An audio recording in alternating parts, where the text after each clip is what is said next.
Edward Scissorhands who? Baby, we're talking about Helm Hammerhand. Okay, let's talk about him.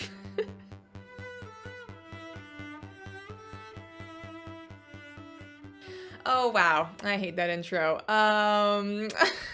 So stupid. Whatever, leave it in, Rachel. Fuck it. Okay, so rumor has it that we're getting a Middle-earth anime. With rumors for years of a Silmarillion anime, which I personally don't feel is likely, and I'm not even sure if it's a good idea. This announcement feels much more tangible, especially since it sounds like we will be getting a one-off feature-length film. This time, they're foregoing the fever dream animation of the 1970s Hobbit animated film and going the way of anime. Our next trip into Middle-earth will be The Lord of the Rings, The War of the Rohirrim, fostered by filmmaker Kenji Kamiyama. You may know Kamiyama from their work on a little-known anime called Akira. Kamiyama is also known for his work on Napping Princess and Higashi no Eden, two other very popular titles. A press release describes the new film as an exploration of the untold story behind the Fortress of Helm's Deep, which we're all familiar with. The material adds that this feature will, quote-unquote, delve into the life and blood-soaked times of one of Middle-earth's most legendary figures, the mighty King of Rohan, Helm Hammerhand. Also, can we just take a moment to talk about what a sick name that is? I feel like as a people, it's our duty to make the collective decision to move forward with way sicker naming conventions. I will tell you right now, I'm swiping left on all Brad Williams, and I'm fucking smashing my phone in half to hit that super like if I come across a Helm Hammerhand. Trying to be Miss Hammerhand, for real. Okay. Anyways, here is some of the initial news reported by Nerdist in regards to the possible Hammerhand film. And I'm just going to go ahead and read verbatim from what Nerdist reported. Helm, the ninth king of Rohan, was famously defeated, but not killed, at the crossing of Isen. However, he would survive for just another year, following a lengthy siege alongside his brother. Despite his defeat, Helm maintained a ferocious reputation. He was even thought to live on in some form following the official decree of his death. Kamiyama has been imbuing the anime world with color and story since the 1980s. Among his most noteworthy credits, we find several Ghost in the Shell series, as well as the 2019 Ultraman show, which totally fucks, by the way. Absolutely watch that. And watch Ghost in the Shell, too. Okay, he will also direct the forthcoming Blade Runner anime, Black Lotus, alongside Shinji Aramaki. This series is expected to air on Adult Swim at some point in 2021. We don't know just yet when to expect The Lord of the Rings, The War of the Rohirrim. However, we know that the film will debut on the big screen. At present, Warner Brothers touts Rohirrim as a standalone story. As such, we shouldn't necessarily expect a trilogy born from this project. But given that The Hobbit was originally supposed to be a one-off film, we might not wish to count anything out either. Okay, so that was the end of what Nerdist reported. And for those of you actually that don't know, there is a solo animated film for The Hobbit that came out in 1977, and it was animated by a studio called Topcraft, a precursor to what is now known as Studio Ghibli, which I'm sure most of you have heard of. So that's a little fun fact for you. I remember watching this animated film and finding it horrifying as a kid, but also mesmerizing. Then rewatching it as an adult and finding it somehow even more horrifying, but in a way that now makes sense to my rotted adult brain. So, yeah. I think I'm gonna do like a bonus video episode where I do kind of like a viewing of this film for you guys, so you can kind of watch me watch it. But for real, it is a great film, and the animation, while jarring and choppy, still has a very like captivating quality and tells the story extremely well. And Gandalf in particular looks sick as fuck.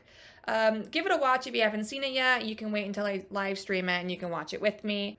The soundtrack for that animated film also fucking slaps. It's got just like a really solid fantasy quality to it, down to how corny some of the songs are. It feels like just fully fantasy to me, and it adds a lot to the world building during the film. I wouldn't quite call it a musical, but there's like a lot of musical type numbers, a lot of songs being sung.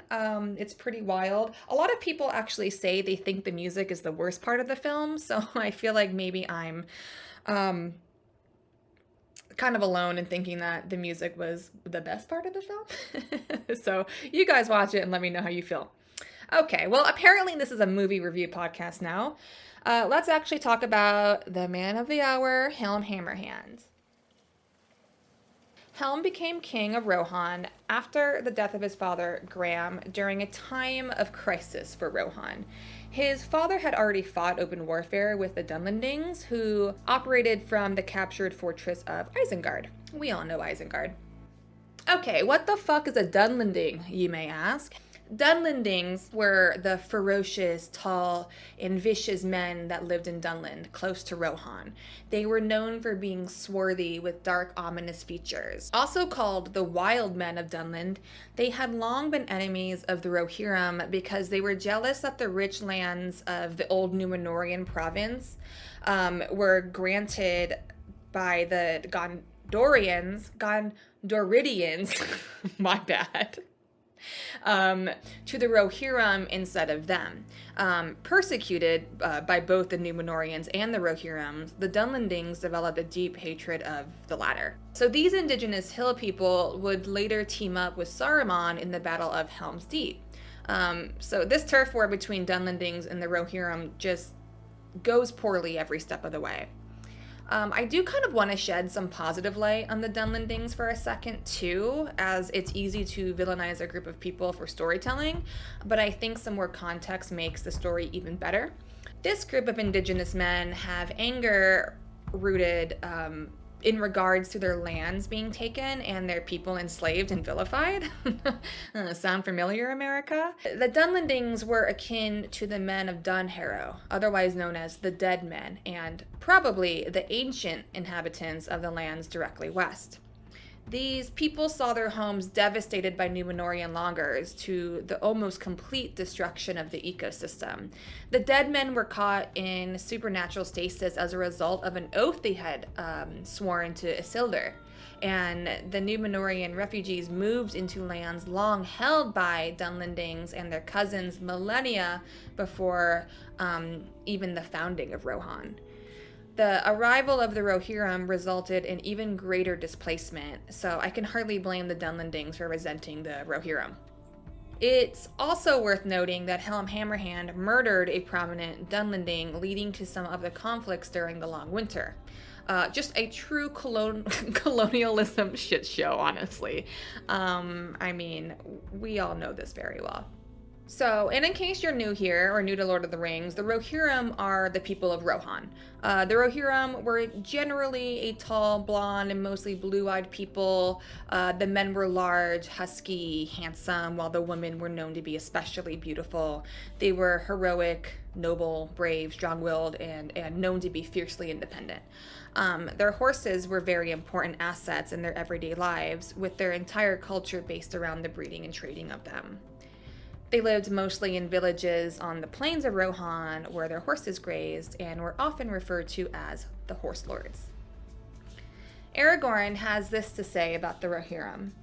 "I have been among them," answered Aragorn. "They are proud and willful, but they are true-hearted, generous in thought and deed, bold but not cruel, wise but unlearned, writing no books, but singing many songs after the manner of the children of men before the dark years."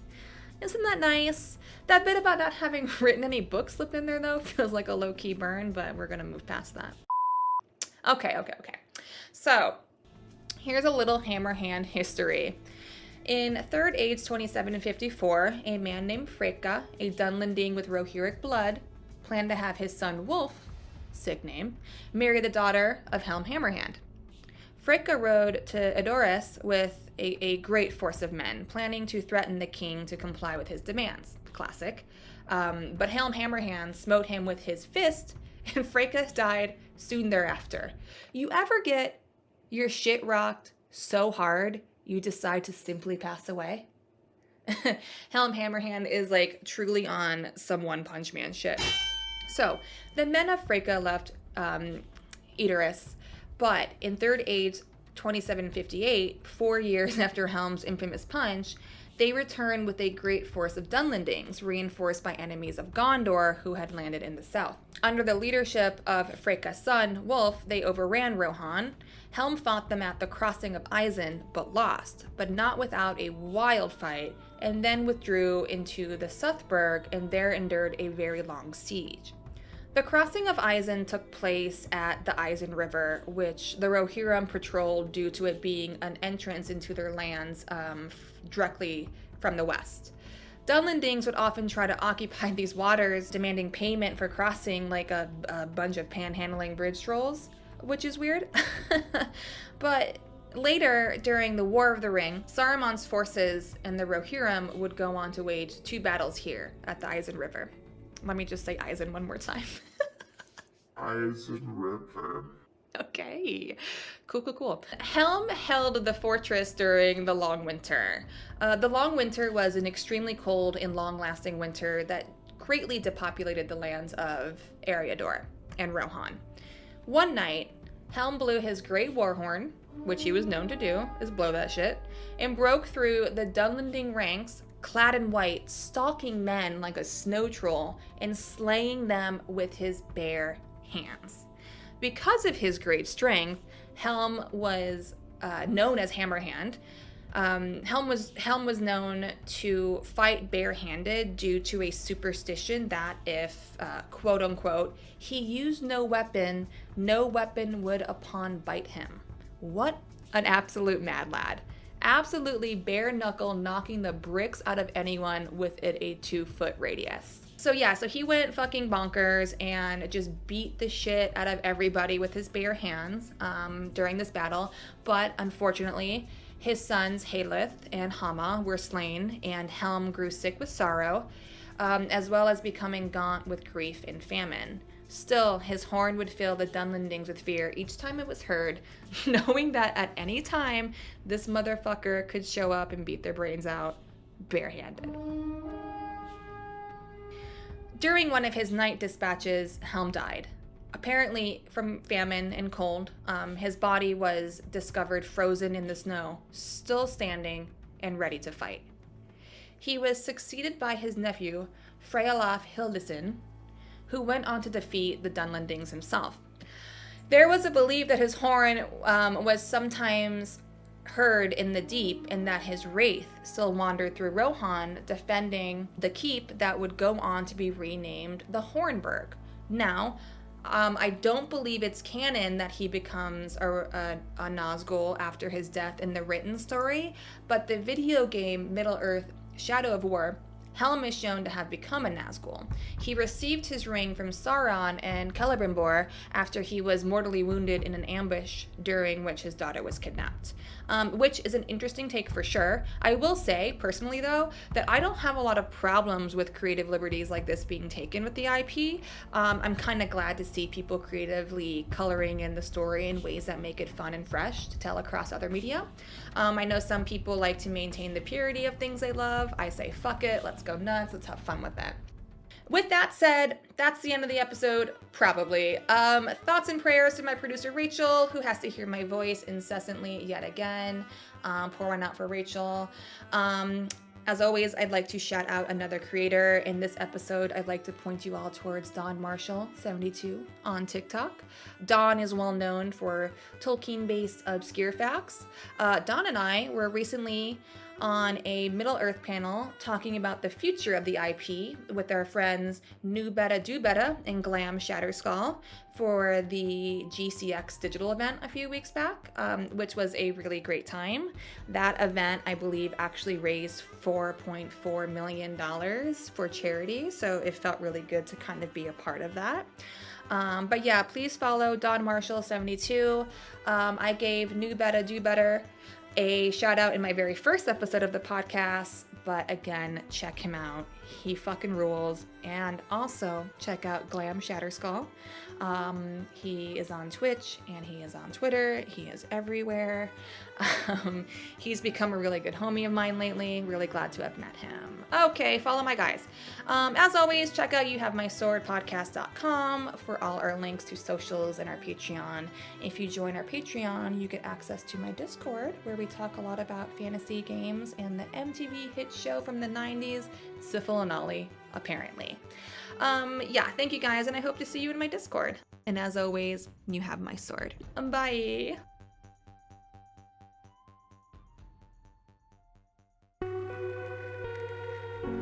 Edgeworks Nebula.